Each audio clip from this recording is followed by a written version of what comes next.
In today's video, I'll be discussing the process of an action potential occurring on an axon. An action potential is when an electrical signal gets sent from one neuron to another. In the picture I have labeled here, the dendrites are on this end and the axon terminal on the other. In the middle of this is the axon in which the electrical signal travels down.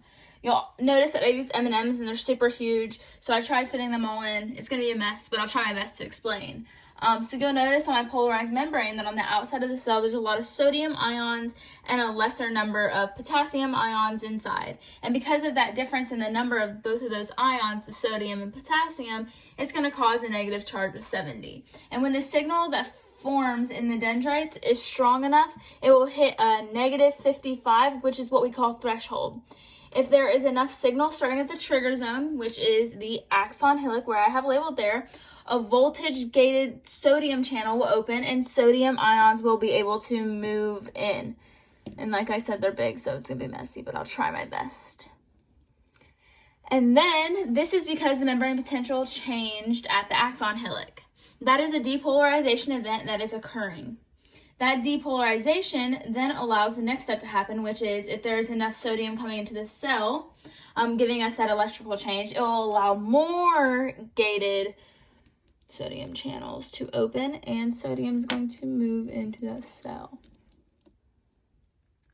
And then the inside of the cell is now, well, these are supposed to be in the cell, I'm sorry.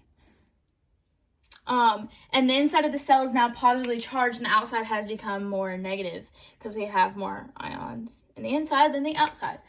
The rush of sodium ions moving into the cell causes the membrane potential to increase, which means it has now hit negative 30. The next step is going to be repolarization, where sodium channels inactivate and potassium channels activate. So when the membrane potential reaches negative 30, sodium channels are going to close and our potassium channels are going to open. So now potassium is going to be flooding out of the cell. I'm sorry, this is messy.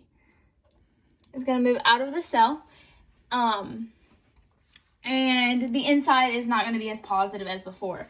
The potassium gated channels are going to close, and when they do, the pumps and leak channels will help reset those ions and put that membrane potential back to its resting state, meaning we need to put all of them back to its resting state.